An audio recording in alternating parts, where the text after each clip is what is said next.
Hi there, guys, and welcome to the Stories of Remnant, Episode 7. This is a podcast where we love to express our love-hate relationship with RWBY. I'm, of course, your host, Efocutioner, and I have my other host with me, the nobody with a heart, Raxton Cosplay. You're not going to get it. You're not going to get it. You're horrible. You're horrible. Yes, people, this is Raxton of Raxton Cosplay here.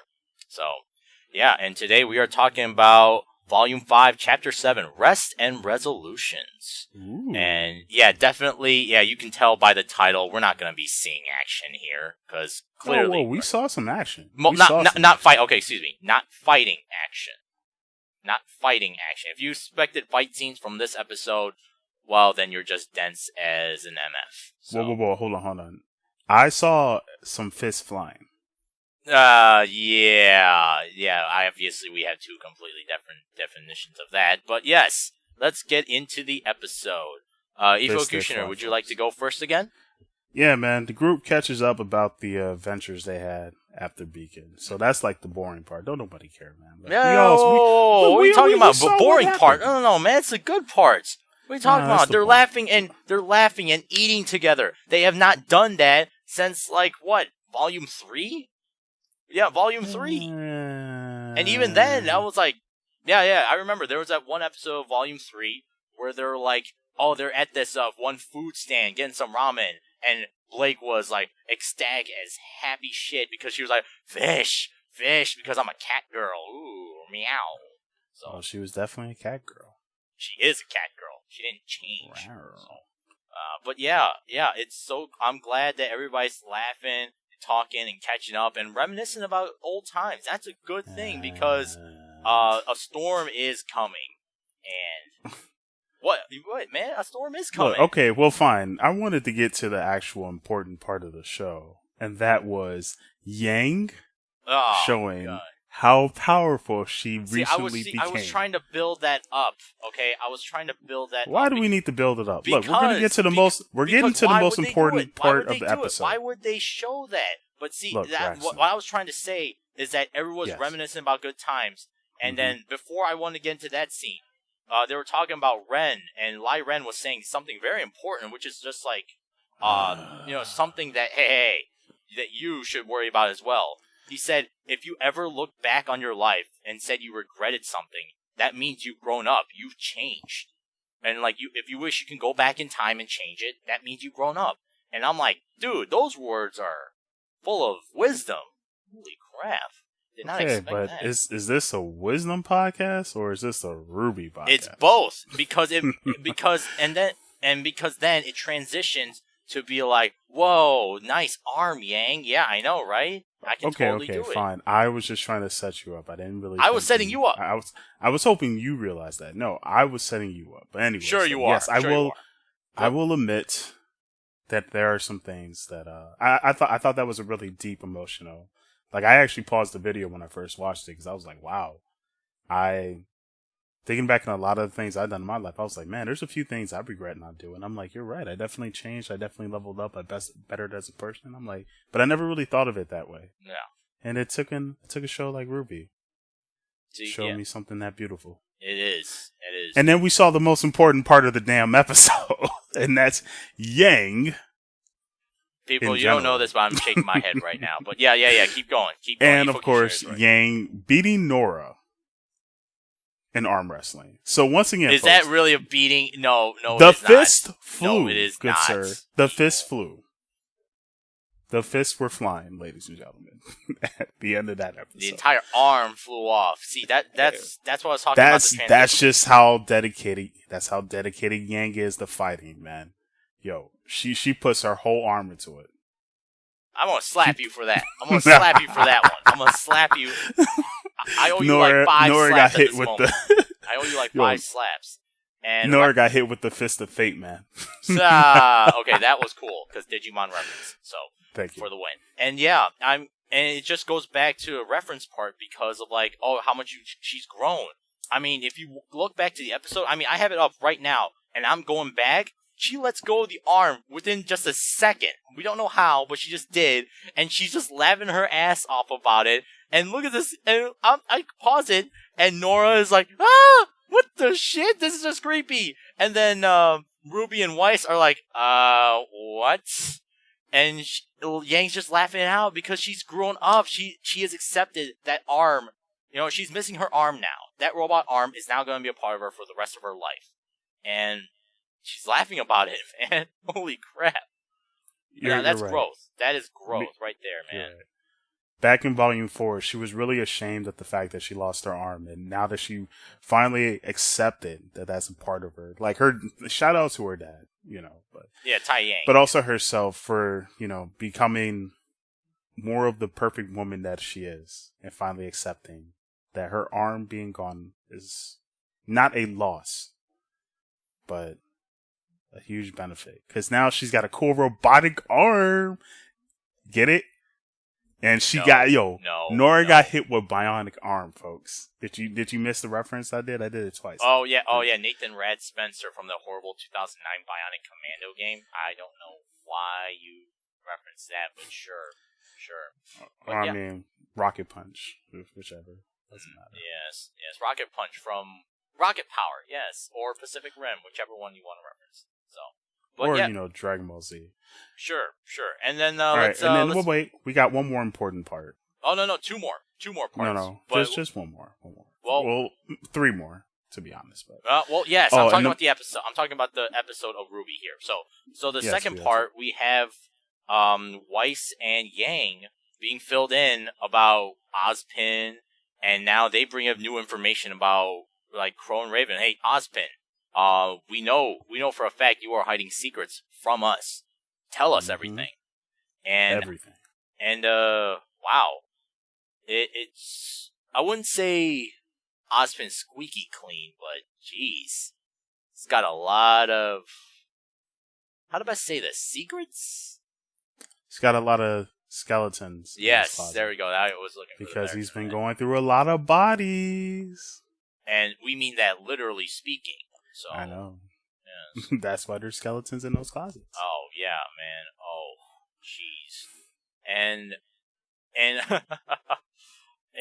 and I gotta say, so for the last couple hundred years, so he said several hundred years, so it's not like 1,000 years or so.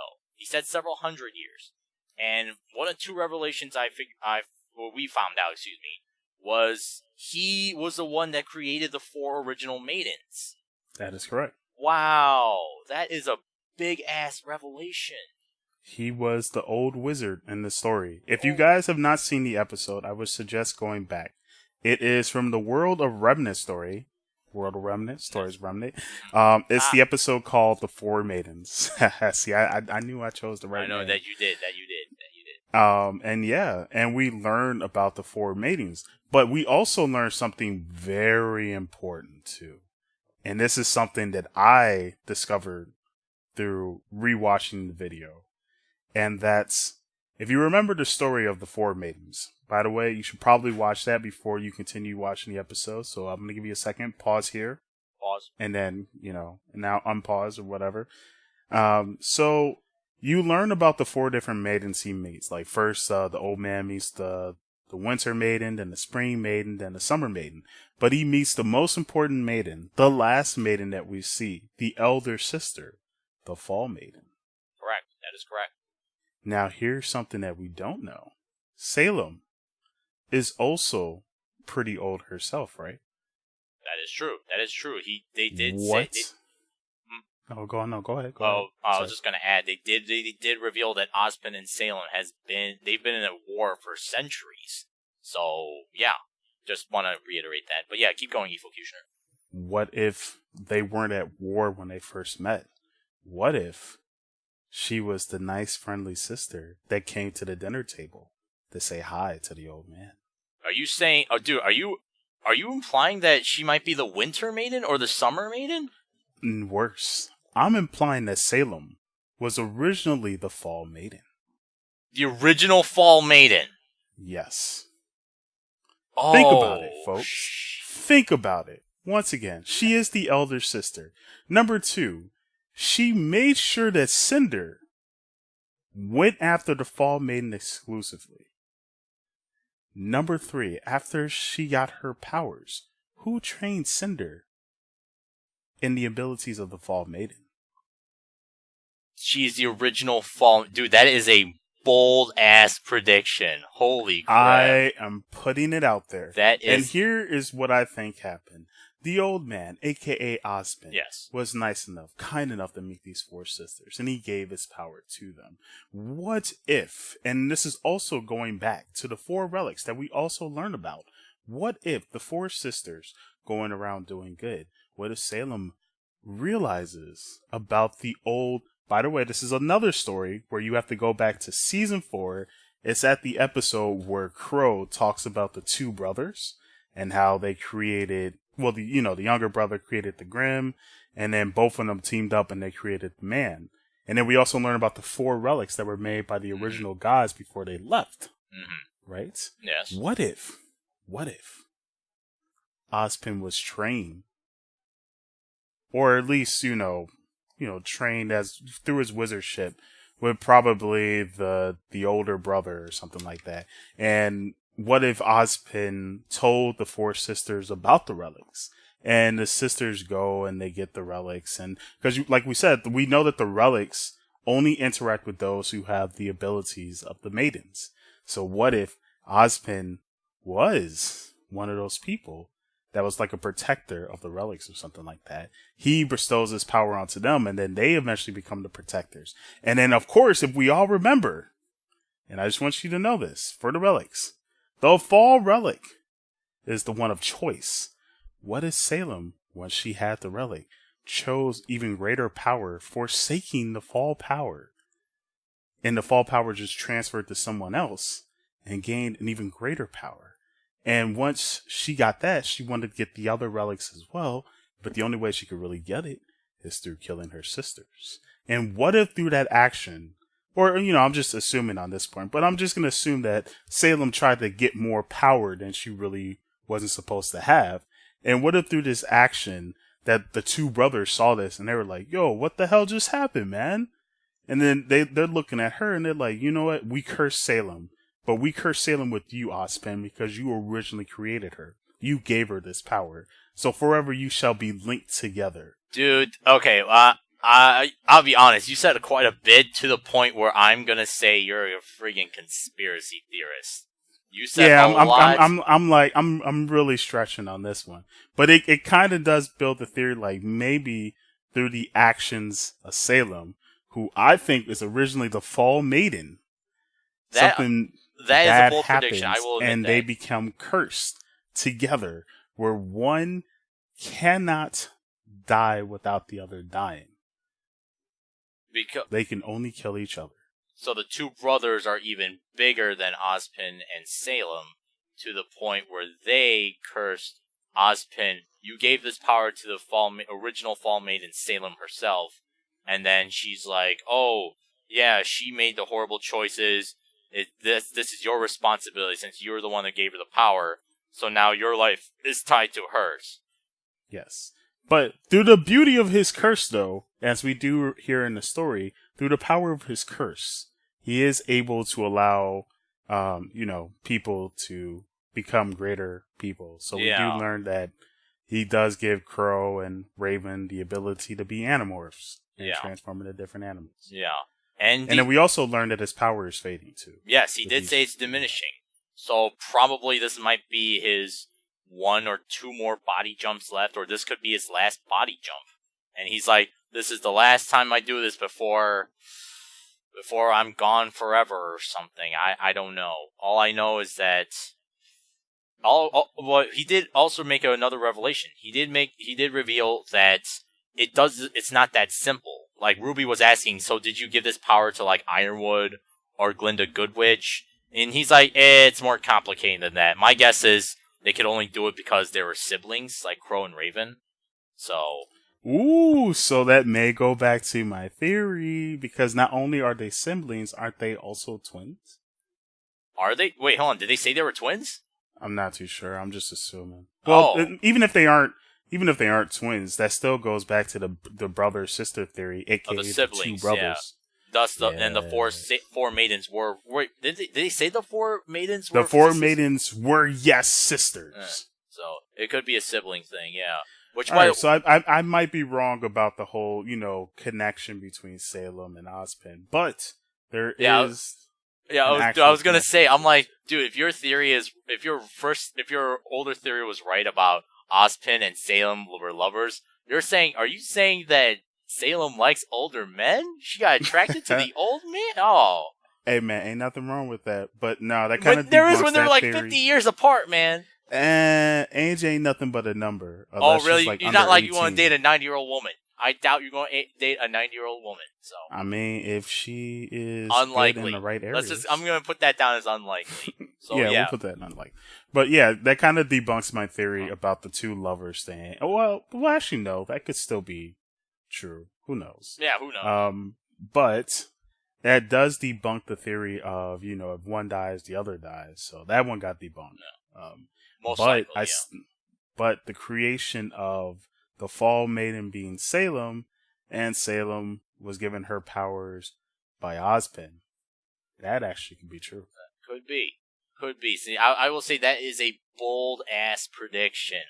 If that prediction is true, ladies and gentlemen, I want you all to follow our channels and write at the comment at the bottom and be like, "Damn, this is the best RWBY podcast ever."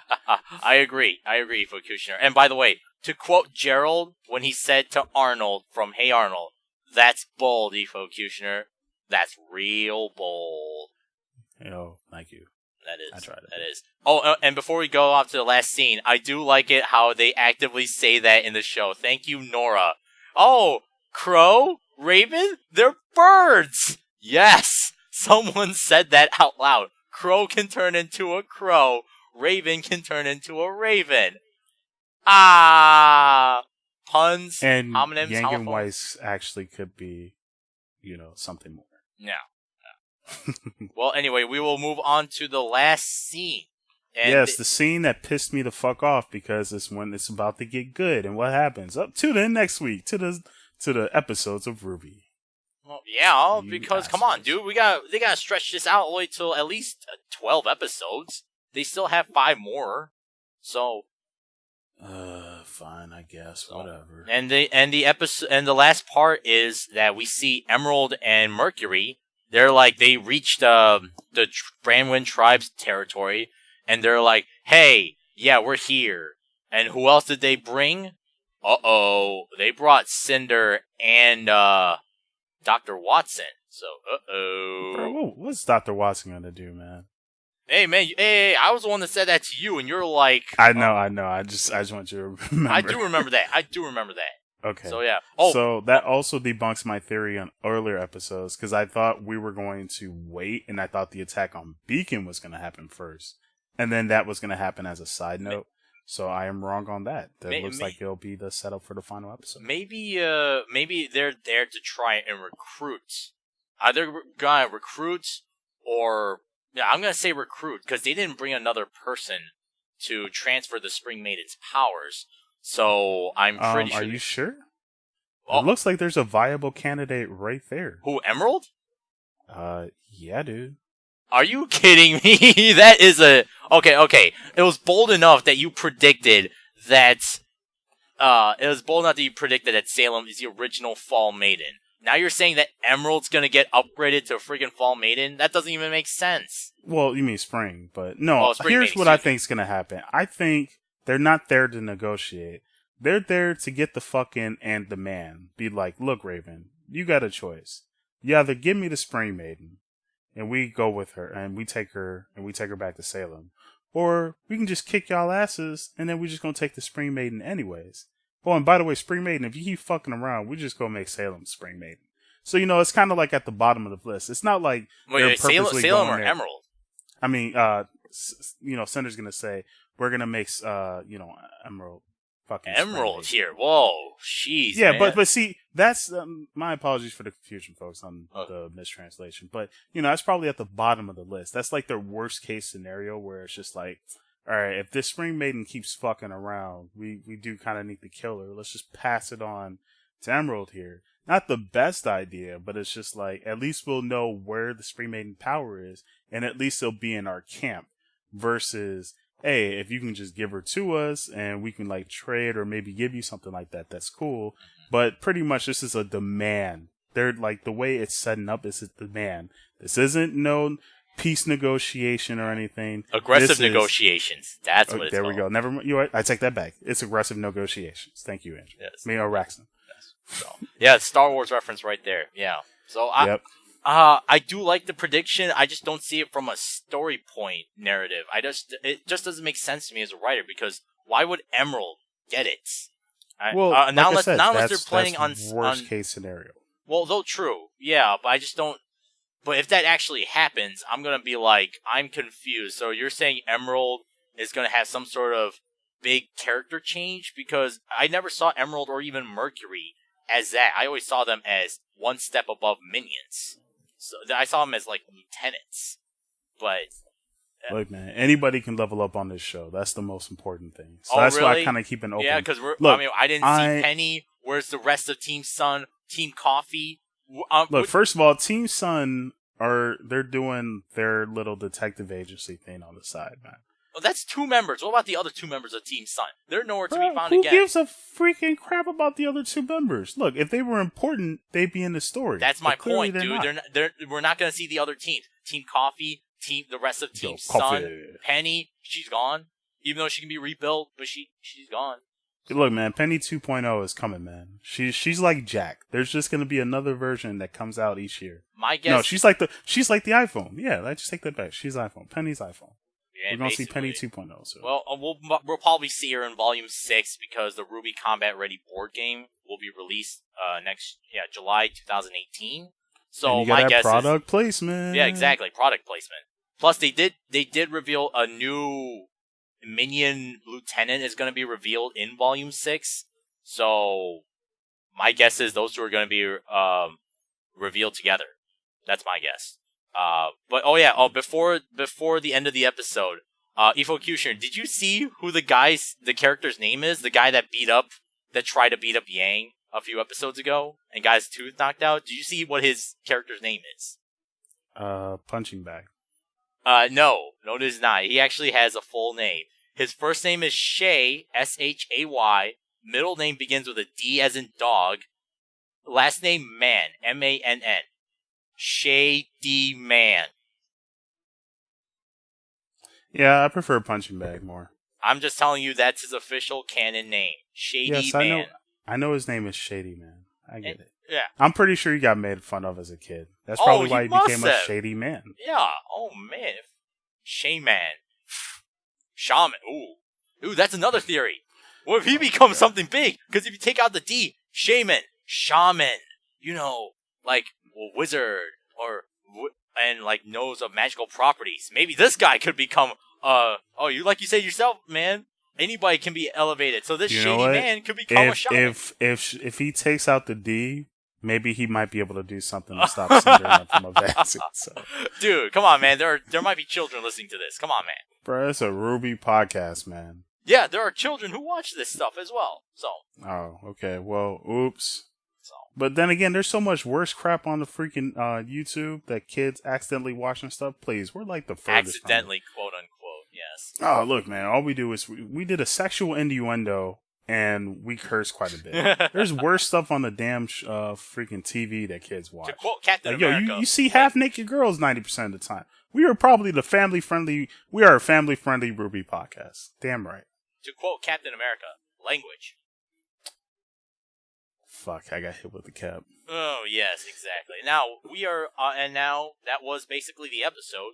I don't know what Chapter 8 is going to be called, but, Efocutioner, I believe this is your last section of the episode.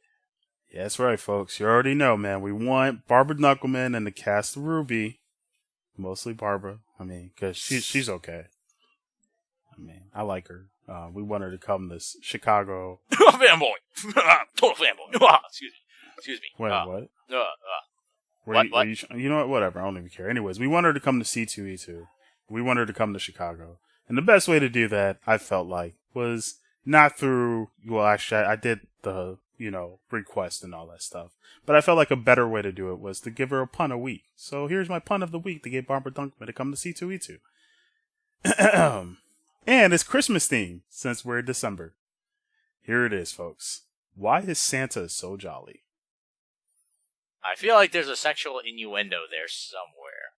This isn't really a pun, folks. This is kind of a joke. I couldn't find a pun this week, but I thought this was still funny.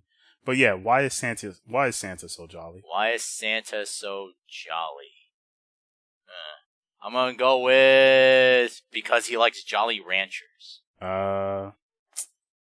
You were actually very close, and I'm really upset because you were really close. That But doesn't make unfortunately, sense. he was wrong, folks. The reason why Santa is so jolly is because he knows where all the naughty girls live. Oh man! Oh shit! And guess what I did? Dude, high five, man! Air high five, boom. air high five. Oh man! And here is the best GIF I put on there. So if you go to Efocutioner on Twitter, when you see that little joke and you look at the bottom, you're gonna see Katy Perry's video where she is sitting on Santa's lap, and Santa asks, "Have you been naughty or nice?" Podcast, and ladies and gentlemen, Raxton has the smile. I Yo, Raxton has the Grinch Raxton smile. Approves of that joke. Oh man. Yo, and Raxton's yes, I know this smile is went from friendly, ear to ear, folks. Okay, so yes, sorry. Raxton's smile went from ear to ear. I did. I am clearly saying I did. Oh man. Oh. Alright, so if I find any more Santa-related type jokes, in fact, that's what I'm going to do for the month of December. Yeah, I feel like that's appropriate. Any Christmas or holiday season related for the month of January. Oh, excuse me, February. No. December. What am I saying? And they will be naughty. Naughty.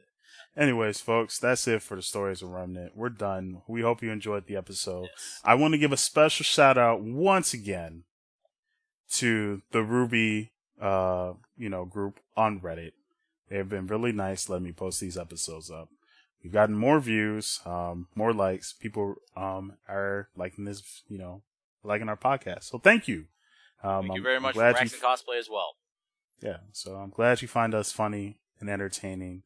And I hope these puns are actually really funny. Because I think this one's going to be up Barbara's alley. I personally love that one. I'm saying that starting to know out loud. And thank you very much for joining us. That was Volume 5, Chapter 7, Rest and Resolutions. Next week's episode will be Chapter 8, Alone Together. Ooh. No idea who's being alone. I know there's a small excerpt available for non-Rooster Teeth First members, but whatever. I'm not even going to bother looking it up. So... But yeah. Oh, most important thing to do, folks. If you like the video, don't forget to follow the channel. Mm-hmm. Don't forget to follow me, Efocutioner, at the Chronicles of Gamers. Yeah, don't forget everybody, to follow please us check on it Twitter. out because he's got a very wonderful insight about video games these days and everything video game related. And the same funny personality that you see here is the same funny personality that's on the podcast. But we have a touch of seriousness too. So that we do. Because life is somewhat serious. So. Don't even get me started on that. I know. That's why I said a touch of seriousness. That's why I agree with you on that. So everyone, thank you for listening in on it. This is Raxton Cosplay, and... May the Yang be with you! And that was Efocutioner of the Chronicles of Gamers. May the Yang be with you.